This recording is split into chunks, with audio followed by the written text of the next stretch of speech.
Respondió Jesús y le dijo: si conocieres el don de Dios y quién es el que te dice, dame de beber, tú le pedirías y él te daría agua viva. Si conocieres el don de Dios y quién es el que te dice, dame de beber, tú le pedirías y él te daría agua viva. Y el título para esta mañana es simplemente: el verbo de Dios muestra la condición del hombre. Entonces vamos al versículo número 1. Cuando pues el Señor entendió que los fariseos habían oído decir que Jesús hace y bautiza más discípulos que Juan, aunque Jesús no bautizaba sino sus discípulos, salió de Judea y se fue otra vez a Galilea. El Señor entendía que no era el tiempo, que el tiempo suyo no había llegado. Habían ido rumores a los oídos de los religiosos en Jerusalén y el Señor Jesucristo lo último que deseaba era atraer una atención que no era debida en ese caso. ¿Le temía el Señor Jesucristo a los religiosos y a los fariseos? Por supuesto que no. Él los enfrentaba con la palabra. Cuando tenía que hablar con ellos, hablaba con ellos. Lo acorralaron y pasó milagrosamente en medio de ellos. El Señor Jesús no le huía a los religiosos ni a los fariseos. Simplemente no era el tiempo de que el Señor fuese al Calvario. Y el Señor conocía su tiempo. Nosotros muchas veces no conocemos nuestro tiempo. Creemos que el tiempo nos pertenece. Hacemos y disponemos del tiempo como bien nos parece. Y debemos entender que nuestro tiempo es supremamente limitado, por lo que es primordial que nosotros apliquemos nuestro corazón a las cosas de Dios, a las cosas eternas. Pero entonces regreso acá. El Señor sabía que los fariseos y los religiosos habían escuchado un rumor de que el Señor bautizaba. Pero aquí está la aclaración: el Señor Jesús no bautizaba, sino sus discípulos. Entonces, a raíz de eso, nuestro Señor decide irse para Galilea, salir de Judea a Galilea, porque Jerusalén quedaba cerca de Judea, donde el Señor estaba, y no quería llamar atención de manera indebida, pues una vez más sabía que no había llegado su hora.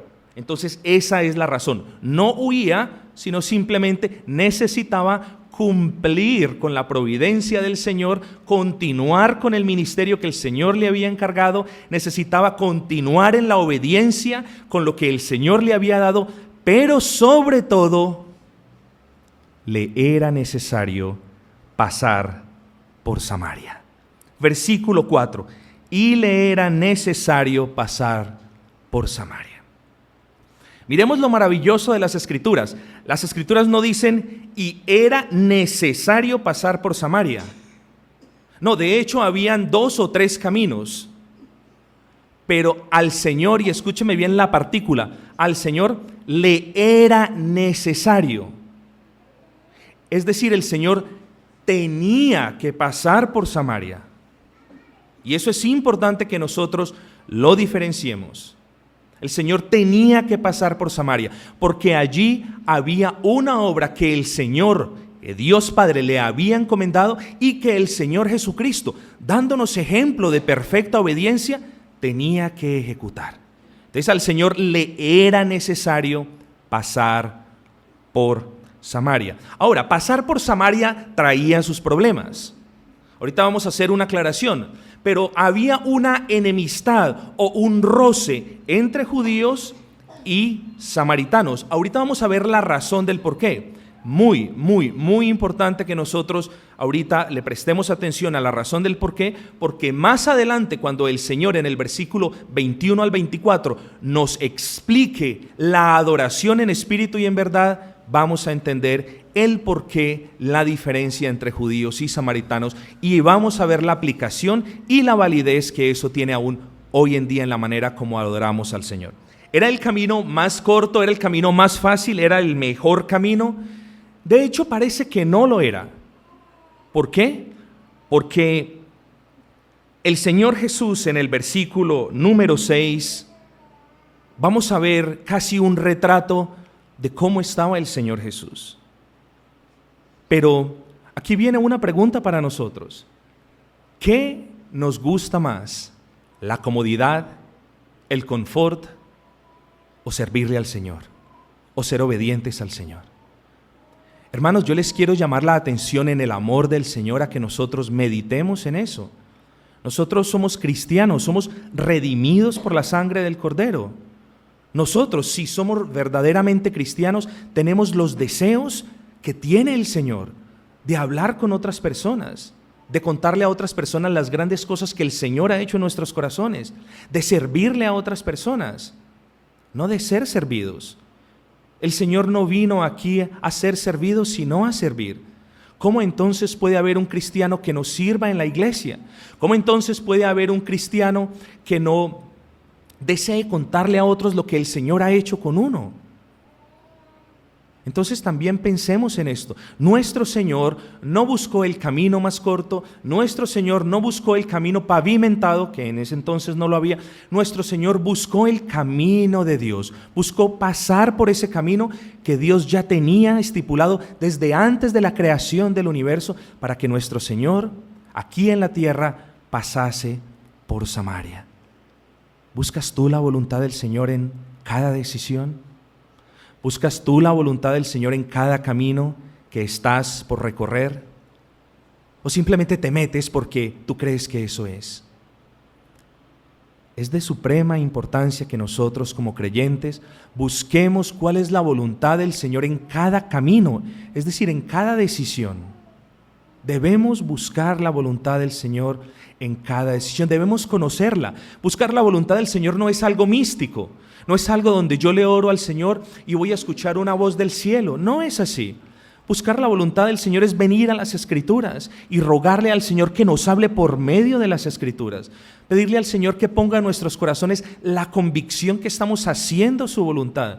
Eso es buscar la voluntad del Señor. Eso es poner delante del Señor el camino por el cual vamos a transitar. Eso es conocer por qué camino vamos a transitar. Nuestro Señor sabía por qué camino iba a seguir. Y eso es un gran ejemplo para nosotros, hermanos. Entonces veamos el versículo 5 y 6. Vino pues a una ciudad de Samaria llamada Sicar, junto a la heredad que Jacob dio a su hijo José. Y estaba allí el pozo de Jacob. Entonces Jesús, cansado del camino, se sentó así junto al pozo. Era como la hora sexta. Recordemos que el Evangelio de Juan nos muestra que Cristo, que en el principio era el Verbo, y el Verbo era con Dios, y el Verbo era Dios. Nos muestra a Cristo 100% Dios, Dios perfecto, y 100% hombre, hombre perfecto. Recordemos que hablábamos de que la naturaleza humana no había engullido la naturaleza divina, ni la naturaleza divina había tomado control de la naturaleza humana. Tampoco se habían mezclado. Vivían en una unión perfecta. Recordemos eso, que eso lo vimos en el capítulo 1 de Juan. Y aquí en este capítulo 4, en este versículo, vemos que el Señor estaba cansado. El camino que el Señor tenía que recorrer, el camino que le era necesario recorrer, no era necesariamente el más fácil. No era necesariamente aquel con grandes árboles frondosos y con fuentes de agua al lado y lado. Amigos, no nos dejemos engañar. El camino que nosotros debemos recorrer no necesariamente es aquel que parece que no vamos a tener ninguna dificultad en el caminar.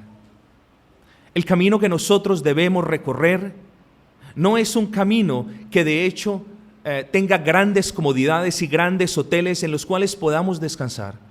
Es un camino como los que siguió el Señor Jesús.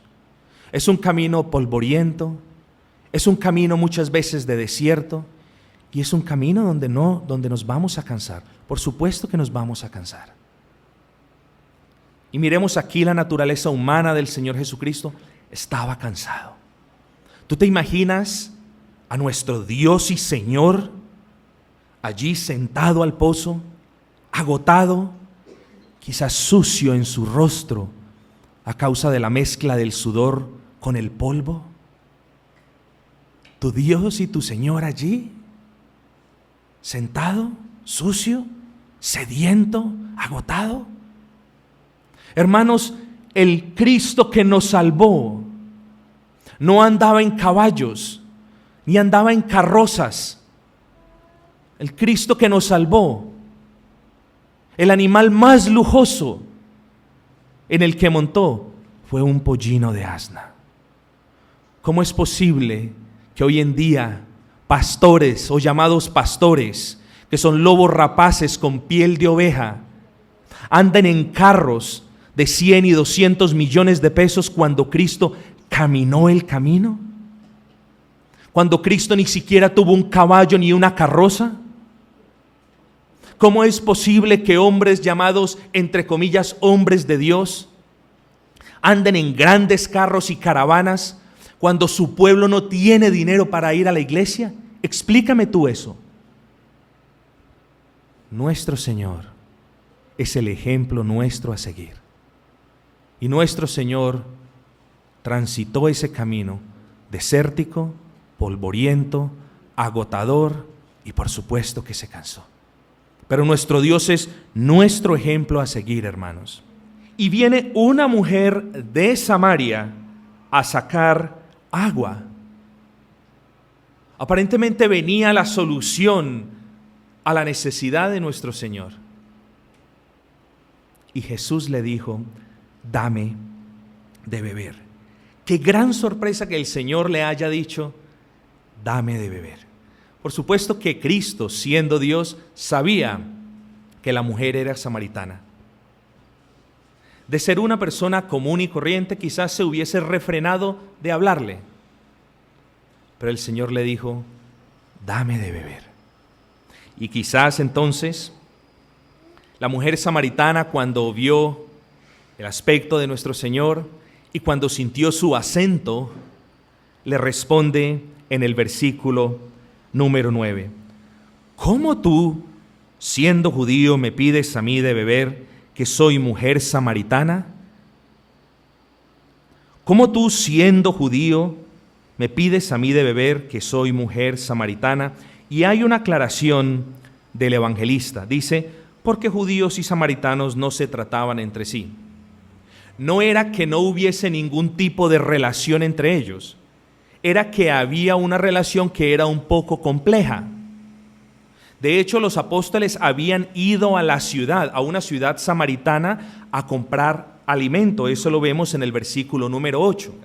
En el año 720, el imperio asirio conquistó Samaria, el reinado del norte de Israel. Recuerden que Israel estaba dividida, pero el reinado de Asiria conquistó el norte de Israel.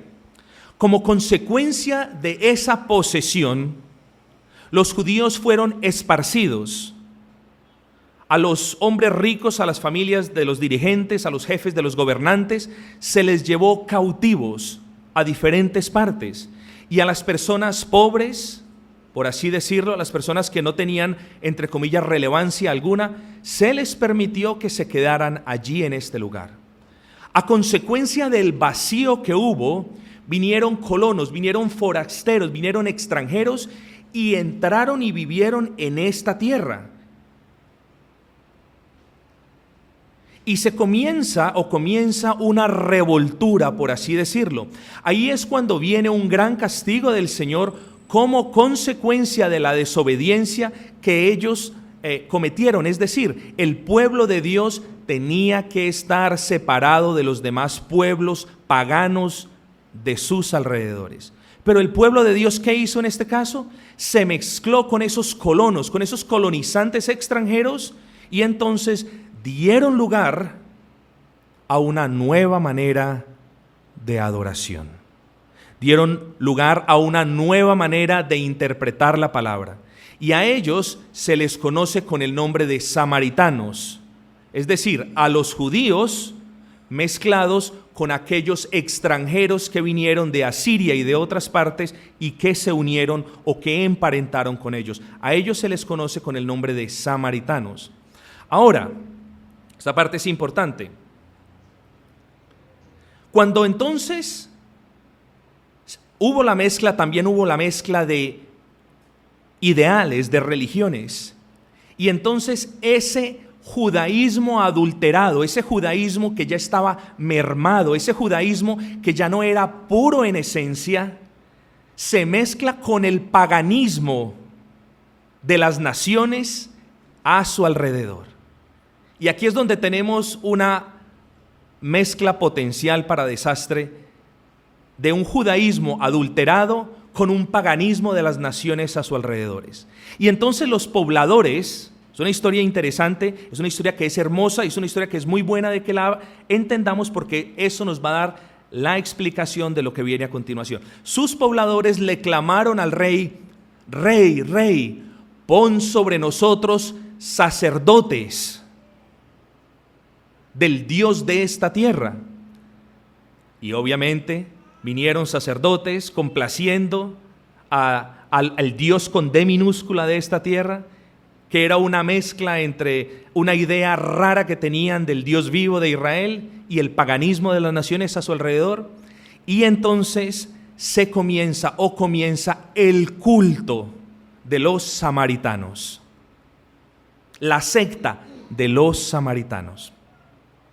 En el año 586, cuando hubo el retorno de los cautivos de Babilonia, y recordemos que eso está en Esdras y es narrado en Esdras, que Zorobabel comienza la reedificación de las estructuras, de los fundamentos, de los simientes del templo, y también levanta, eso está en Esdras capítulo 4 para los que lo quieran luego estudiar, y levanta un altar para ofrecer sacrificios al Dios vivo, al Dios de Israel.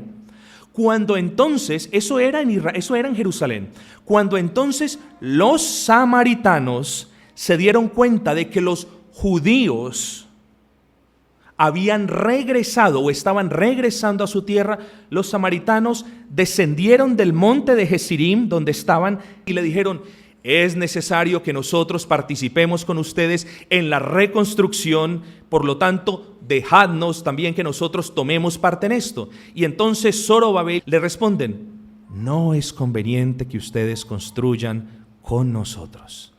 ¿Cuál es el punto?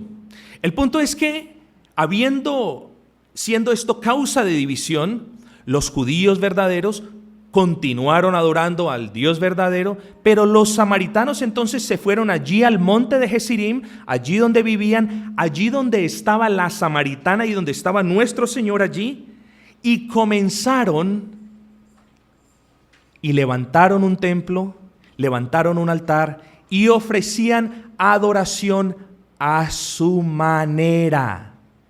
¿Cuál era la manera de ellos? Era una idea errónea de la adoración al Dios vivo mezclado con el paganismo de las naciones con las cuales se habían mezclado. Vamos a ver rápidamente el versículo 8 y 9. Pues sus discípulos habían ido a la ciudad a comprar de comer. Versículo 9, la mujer samaritana le dijo: ¿cómo tú, siendo judío? Es decir, a raíz de todas las cosas que sucedieron, ¿me pides a mí de beber que soy mujer samaritana?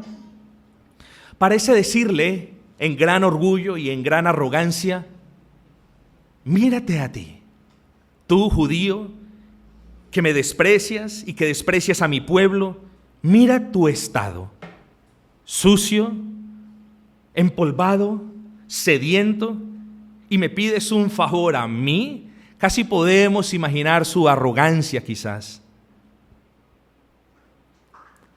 Poquito sabía esta mujer samaritana que la necesitada era ella. Poco sabía esta mujer samaritana que la sedienta era ella.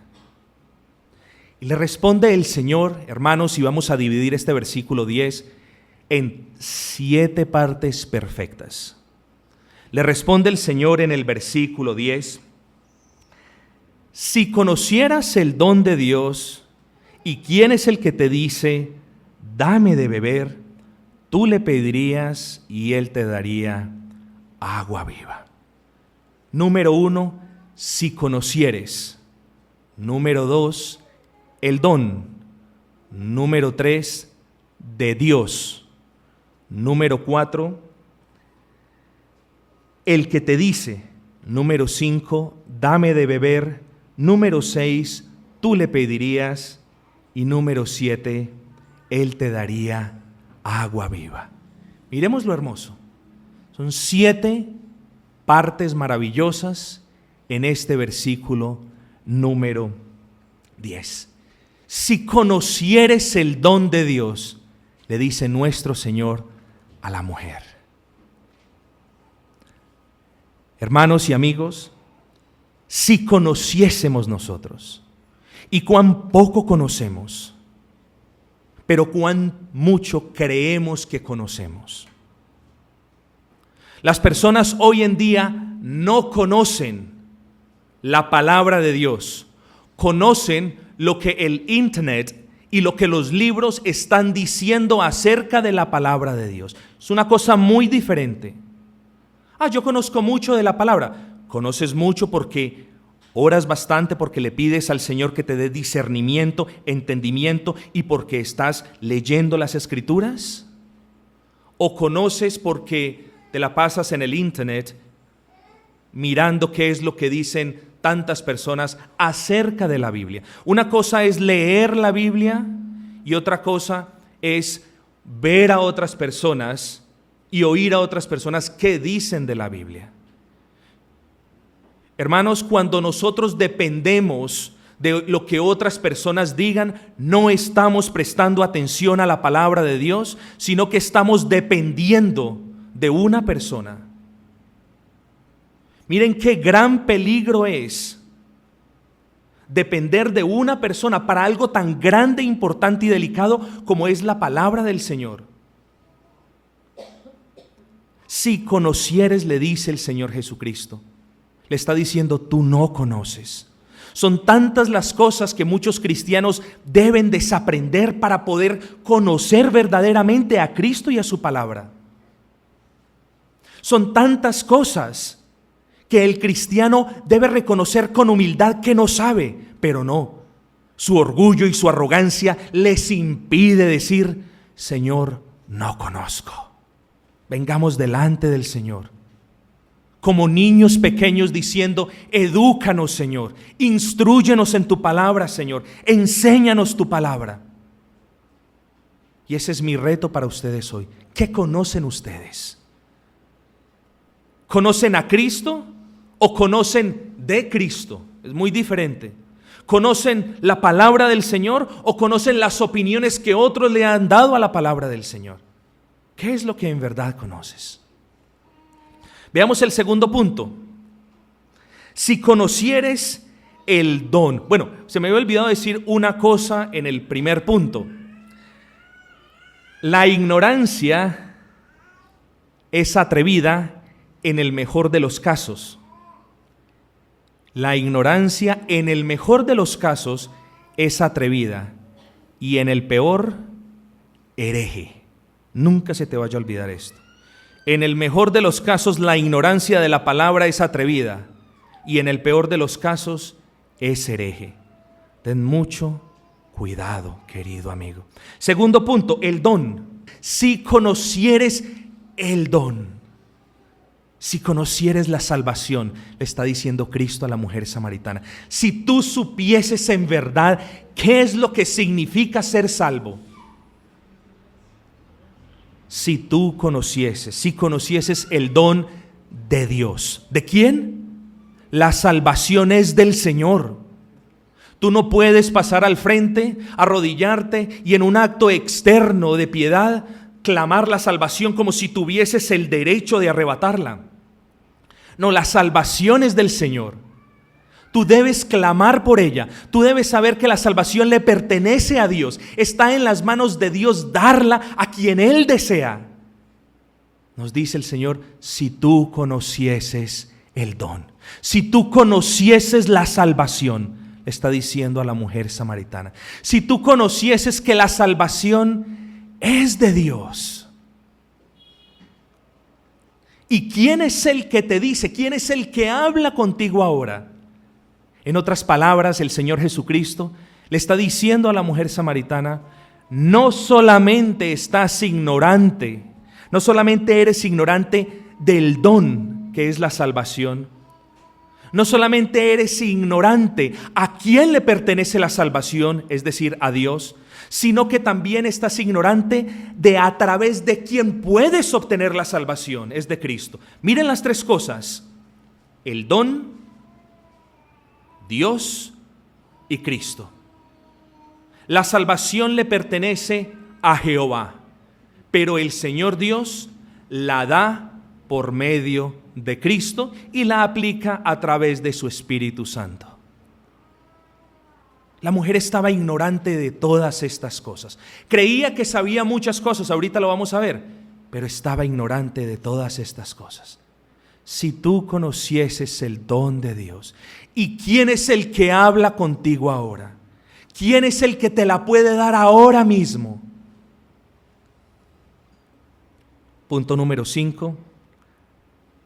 Tú le dirías, ¿y quién es el que te dice dame de beber? Dame de beber implica la necesidad de esa persona. Miren el Evangelio condensado en este versículo número 10. Allí está el Evangelio, gloriosamente explicado.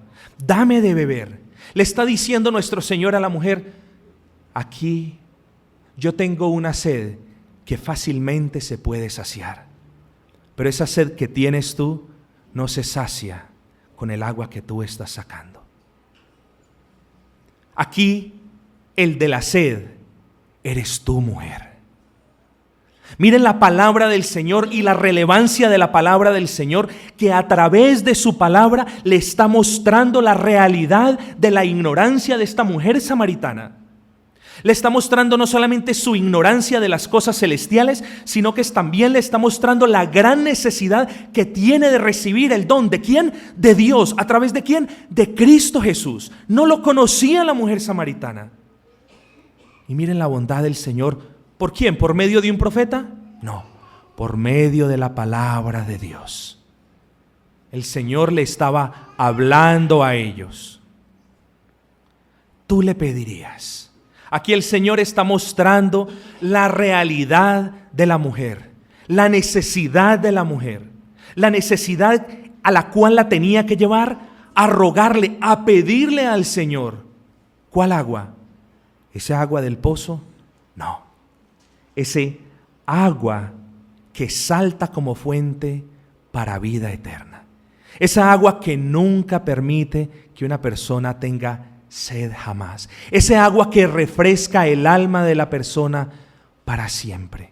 Esa agua que despierta a un alma adormecida en los delitos y pecados. Amigos, si tú conocieses el don de Dios y quién es el que te dice dame de beber, tú le pedirías a Cristo que te diese de beber y Él te daría. Mira la promesa tan hermosa, mira qué aliento tan grande, y Él te daría. Miren qué maravilloso es el Dios nuestro. Continuemos entonces porque tenemos camino que recorrer. Miren lo precioso del versículo número 10. La mujer entonces se hace una pregunta en el versículo número 11. Señor, ¿no tienes con qué sacarla y el pozo es hondo? ¿De dónde pues tienes el agua viva? La mujer tenía su mirada en las cosas terrenales. La palabra de Dios nos dice la verdad acerca de Dios y también nos dice la verdad acerca de nosotros mismos. Si tú no lees la palabra de Dios, pues entonces como consecuencia no te vas a enterar de la verdad que te está hablando Dios. Si tus oídos están siempre prestos a escuchar profecías y grandes cosas que muchos tienen por decir hoy en día, entonces tus oídos no van a conocer la verdad. Porque es la palabra del Señor la que nos muestra la verdad de Dios y la que nos muestra la verdad de tu vida. Es la palabra del Señor también nos reta. Por supuesto que nos reta, nos está retando a que levantemos nuestros ojos de este mundo que va a perecer y a que los pongamos en ese futuro celestial. Eso lo hace la palabra del Señor. Y la palabra del Señor también nos confronta. Por supuesto que nos confronta. nos confronta porque nosotros tenemos que mirar nuestra condición. Y si yo me acerco a alguno de ustedes y les digo, mira, tienes el zapato sucio, obviamente nunca lo voy a hacer porque hasta yo lo puedo tener, eso es irrelevante. Pero a la persona le puede molestar quizás. A nosotros no nos debe molestar que la palabra del Señor nos diga quiénes somos. A nosotros no nos debe causar ira cuando la palabra del Señor nos está llamando pecadores necesitados y sedientos. Nosotros debemos ser agradecidos con el Señor de que en su gran amor envía su palabra para que toque y penetre las fibras de nuestra alma y nos muestre quiénes somos y nos muestre nuestra gran necesidad y también nos muestre a Cristo. La palabra del Señor no viene para que tú pases un mal rato, ni viene para amargarte la tarde, ni viene porque el pastor amaneció de mal genio. La palabra del Señor es amor que te revela la verdad. Y muchos de nosotros tristemente queremos estar engañados. ¿Por qué queremos estar engañados? Porque muchos afuera prefieren vivir engañados escuchando doctrinas que no son del Evangelio. Porque muchos de nosotros quieren estar engañados con palabras suaves, dóciles y tiernas, con palabras que no están en las Escrituras. ¿No sería más natural que los hijos del Señor quisieran escuchar la palabra del Señor porque es verdad? ¿No sería más natural que los hijos del Señor se deleitaran en la palabra del Señor porque les muestra si hay camino de perversidad en ellos? ¿No sería más natural si el verdadero creyente se gozase en la predicación de la palabra porque el Señor le está hablando a los corazones? Eso es lo natural. Tengamos en cuenta esto, mis amados hermanos, versículo 12. ¿Acaso eres tú mayor que nuestro padre Jacob, que nos dio este pozo del cual bebieron él, sus hijos y sus ganados? La mujer samaritana se está preguntando, ¿quién es este que me está hablando? ¿Quién es este que me está hablando? ¿Acaso tú, Señor, eres mayor que nuestro padre Jacob? Ella se está haciendo esa pregunta en su corazón. Y aquí la aplicación natural para nosotros es, ¿quién te está hablando a ti? ¿Te está hablando la televisión? ¿Te está hablando el canal enlace? ¿Te está hablando el internet? ¿Te está hablando los libros? ¿Te están hablando tus amigos? ¿O te está hablando la palabra del Señor? Quien te esté hablando te está influenciando. Si no te está hablando la palabra del Señor, entonces eso quiere decir que el mundo te está influenciando. Hermanos, yo les reto a que ustedes comparen lo que yo predico con las Escrituras. Se los reto. Y no es un reto superficial. Vayan a las Escrituras y desen cuenta ustedes mismos si lo que yo estoy hablando es mi doctrina, si yo estoy hablando por mi propia cuenta, o como dijo el Señor, si yo estoy hablando las cosas del Señor, si estoy predicando el consejo del Señor. Es tu responsabilidad escudriñar las Escrituras para entonces darte cuenta si lo que se está hablando viene o no del Señor, si lo que se está hablando es o no la palabra del Señor. La palabra del Señor. Importante. Decíamos entonces, Romanos 3:28, la justificación es por fe, y Romanos 10:17 nos dice, y la fe por el oír, y el oír la palabra del Señor. Por lo tanto, si no está la palabra del Señor en nuestras vidas, si la palabra del Señor no ocupa un lugar preeminente en nuestros corazones, ¿qué fe puedo yo tener? Y si tú no conoces de Cristo y si no tienes fe, entonces ¿qué salvación puede haber para ti? No te engañes. La palabra del Señor nos dice todo acerca de nuestra necesidad de la salvación. Ten cuidado, decíamos hace una semana, con el consejo, con las opiniones de quienes te rodean. Recuerda que las malas conversaciones, nos dice Primera de Corintios, las malas conversaciones corrompen las buenas costumbres. Voy al versículo 15. La mujer le dijo: Señor, dame esa agua para que yo no tenga sed, ni venga aquí a sacarla. Una vez más, similar al versículo 11, la mujer estaba todavía pensando en las cosas terrenales, todavía estaba pensando en las cosas materiales, todavía, aunque tenía un taladro allí en el corazón, aunque esa palabra del Señor estaba haciendo la obra allí, todavía no podía discernir bien estas cosas. Y el Señor entonces, después de esa segunda perspectiva errónea de las palabras que el Señor le estaba hablando, en el versículo 16 le dice: ve, llama a tu marido y ven acá. ¿Perdón? Quizás le dijo la mujer: ¿llama a mi marido? ¿Qué tiene que ver eso con lo otro? ¿Qué tiene que ver? ¿Para qué necesito llamar a mi marido? ¿Y qué tiene que ver con el agua? En este versículo vemos la paciencia y la bondad de un Dios al cual le era necesario pasar por Samaria para tocar el corazón de esta samaritana. Hasta allá va el Señor por sus hijos, hermanos. Hasta ese punto va el Señor por sus hijos. Y aquí el Señor no se rinde, sino que despliega gloriosamente paciencia y bondad. Paciencia porque el Señor le continuaba hablando. Bien le hubiese podido haber respondido: ya te prediqué el evangelio, ahora me voy, tú no entiendes. ¿Cuán impacientes somos nosotros? ¿Cuán impacientes somos nosotros cuando laboramos para el Señor? ¿Cuán rápido queremos ver a la iglesia llena cuando nosotros no estamos evangelizando? ¿Cuán rápido queremos un cambio en nuestras vidas cuando nosotros no estamos ni orando ni leyendo la palabra? ¿Cuán hermoso queremos que nuestra relación sea con Dios cuando ni siquiera le estoy dedicando un tiempo en la mañana? ¿Cuánto queremos que el Señor nos hable cuando ni siquiera le estoy buscando en las Escrituras?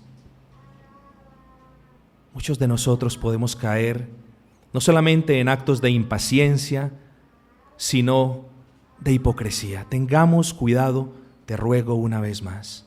Y entonces el Señor también despliega su bondad diciéndole: ve. Escúchenme en eso porque esto es glorioso, hermanos.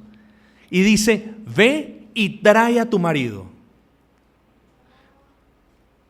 La mujer no pudo entender con una palabra, la mujer no pudo entender con otra palabra, pero cuando el Señor Jesucristo le muestra su pecado, la mujer entiende. Y le dice entonces en el versículo 17: no tengo marido. En el versículo 9, la mujer pronuncia 13 palabras. En el versículo 11, 18 palabras. En el versículo 12, 22 palabras. Parece muy interesada, parece muy emocionada, muy alentada por esta hermosa conversación. Y en el versículo 17 dice: no tengo marido. Hermanos, cuán poco impresionamos a Dios con la multitud de palabrerías. Pero cuánto movemos el corazón de Dios a misericordia cuando nosotros, dándonos cuenta de nuestro pecado, le decimos solamente 3 palabras, confesando con nuestro corazón y simplemente diciendo: Señor, soy pecador. Hermanos, no es amor del Señor que le haya dicho a la mujer samaritana: ve y trae tu marido. Por supuesto que es amor. Por supuesto que el Señor sabía que si no tocaba las fibras más particulares del alma, ella no iba a reaccionar. Hermanos, y eso hace la palabra del Señor. La palabra del Señor entra cual espada de doble filo y discierne tus pensamientos. Y entra en lo más profundo de tu corazón y muestra, pues trae luz, muestra ese pecado que allí hay escondido en el más oscuro de los rincones de tu alma. Eso hace la palabra del Señor. ¿No es eso amor? ¿O amor es que yo vea un pecado en ti, un defecto en ti y diga, no, continúa bien. Eso es lo que hacen en las iglesias llamadas cristianas hoy en día, porque tienen miedo de que las personas no se les vayan, porque tienen miedo de que se queden sin sus diezmos y sus ofrendas. Pero el consejo del Señor hay que predicarlo tal cual es. Y el consejo del Señor es el amor que te dice, arrepiéntete, porque estás necesitado de Cristo. Yo prefiero, hermano, que ustedes me aborrezcan por decirles la verdad, que Dios me desprecie por estarlos engañando. Queridos hermanos, ¿no es la palabra del Señor amor que penetra en tu corazón y muestra tu pecado? Así con esta mujer samaritana, le mostró su pecado. Y le dice el Señor, bien has dicho, no tengo marido. No le dijo nada más, no se excusó, no sacó disculpas, simplemente dijo, Señor, no tengo marido. Veamos el versículo 19, me voy a apresurar un poco. Señor, me parece que eres profeta. Ahora comienza a ver quizás algo. Hermanos, comienza a entender, aunque de manera tenue. Yo les quiero abrir un pequeño paréntesis, sé que me estoy pasando, pero esto es tan importante y tan interesante que creo que por su reacción corporal voy a continuar por otro pequeño espacio de tiempo, si me lo permiten. Las verdaderas marcas de la profecía no es, a usted le voy a dar un carro, usted va a tener una casa, usted va a tener un negocio, usted va a conseguir esposo, usted va a conseguir esposa. No, la verdadera marca y la verdadera razón de la profecía genuina era redarguir al pueblo de pecado, hermanos. Era que esa profecía redundara para la gloria del Señor en que estas personas se arrepintieran, que estas personas se arrepintieran, dejaran sus caminos y volvieran al camino del Dios vivo. No, las profecías de hoy en día es, usted va a tener carro, usted va a tener casa, usted va a tener un negocio y usted va a tener una esposa. Las profecías de hoy en día parece entonces que en vez de traer a las personas a Cristo, los estuviese alejando de Cristo. Estas son las profecías de hoy en día. ¿No es muy triste entonces que hayan personas que estén... ¿No es muy triste entonces que hayan personas que estén anhelando una profecía cuando eso no los está llevando al Señor? Amigos, tengamos en cuenta, la verdadera profecía fue dada para que el pueblo se arrepintiese y viniese a Cristo. La verdadera profecía fue dada porque la palabra no se había terminado. Entonces le era necesario al Señor hablarle a su pueblo por medio de medios, por medio de profetas. Pero hermanos queridos, la palabra del Señor fue terminada. No hay necesidad ya que el Señor hable a través de nadie, porque la palabra del Señor es la que le habla a nuestros corazones. No hay necesidad. Versículo 19, Señor, me parece que tú eres profeta.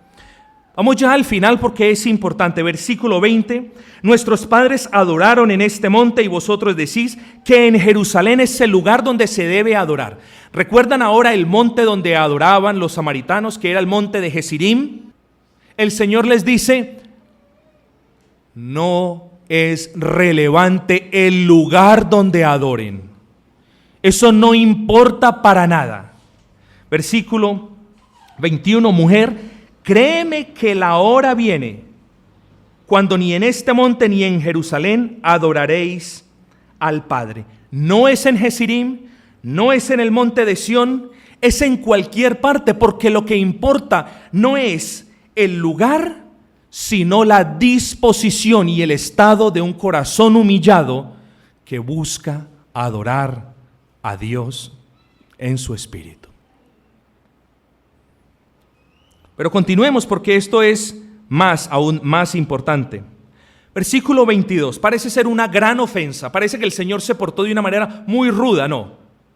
El Señor estaba diciendo una verdad, que era necesario que ella oyese y que es necesario que nosotros oigamos hoy en día. Versículo 22. Vosotros adoráis lo que no sabéis, nosotros adoramos lo que sabemos. ¿Saben una cosa? Los samaritanos negaban todos los libros del Antiguo Testamento, menos el Pentateuco, menos los libros de la ley, menos los 5 primeros libros de la Biblia.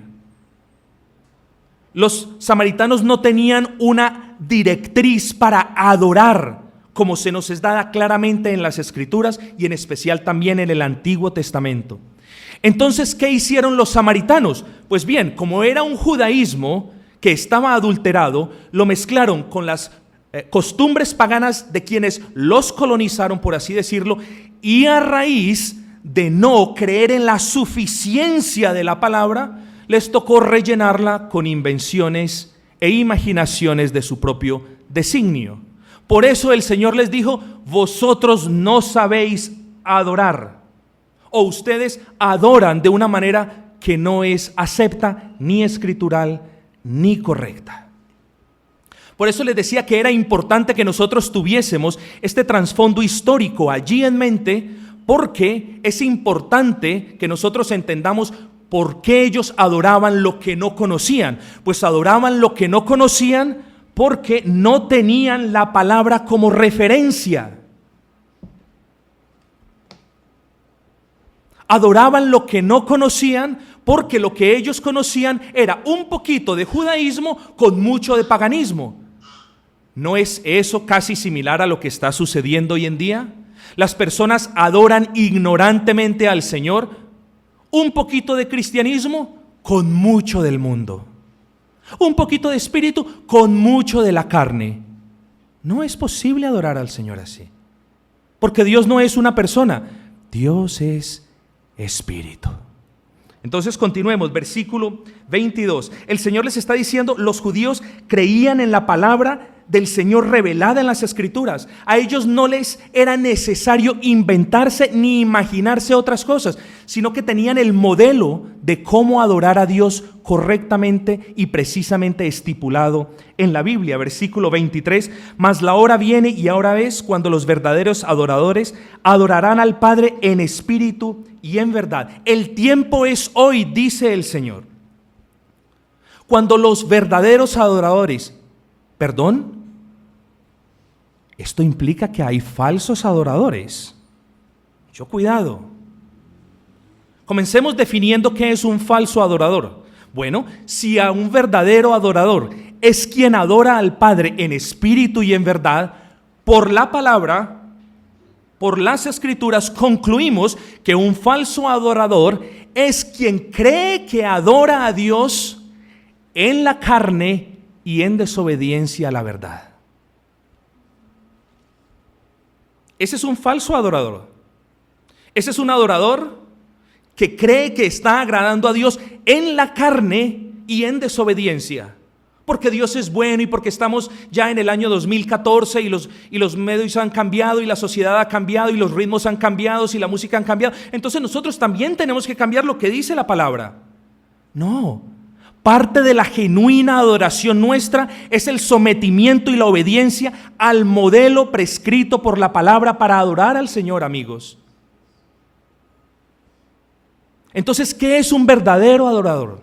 Un verdadero adorador no es quien canta de manera gloriosa. Un verdadero adorador no es quien tiene la mejor entonación de todos nosotros.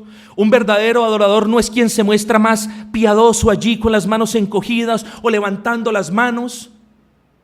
¿Para qué levantas las manos? ¿Vas a alcanzar al Señor o qué piensas hacer con la mano levantada? ¿Crees que levantar la mano es como una antena que va a ser un receptor para que el poder de Dios se canalice sobre ti? ¿Crees que el Señor va a usar algo de tu cuerpo en la adoración o en la verdadera adoración? Por supuesto que no. Dios es espíritu. ¿Quieres comunicarte con Dios? Es tu espíritu el que se comunica con su Santo Espíritu. Mi carne no se puede comunicar con Dios. Pero tú no te puedes comunicar con Dios si tu espíritu está muerto. Entendamos esto. Entonces continuemos. El verdadero adorador es quien, humillado a causa de su pecado, es quien agradecido por la obra de Cristo, es quien gozoso por lo que se logró en la cruz del Calvario, viene al Señor, no gritando, no saltando, sino con un corazón humillado. Es quienes rinden un homenaje a Dios, donde solo participa su corazón. No es necesario entonces el instrumento, la coreografía, la danza. No es necesario. Eso es creer que se adora a Dios, pero se está adorando a Dios en la carne. La verdadera adoración, y con esto ya me acerco al final, la verdadera adoración es aquella que se origina en el corazón del creyente y que sale, que es transportada por el Espíritu de Dios hacia el corazón de Dios, por así decirlo. Esa es la genuina adoración. No es aquella que procede de los ritmos de los instrumentos y que alteran mi modo y mi estado de ánimo y mi carne, y entonces yo ahora sí le puedo adorar y alabar al Señor. Esa es la adoración carnal. La adoración genuina sale del corazón hacia Dios. La adoración mundana sale de los instrumentos, de los ritmos, de las músicas, de las danzas, de las panderetas, de los saltos, de la coreografía, y toca la carne, y entonces mueve las emociones, y las personas creen que están adorando al Señor.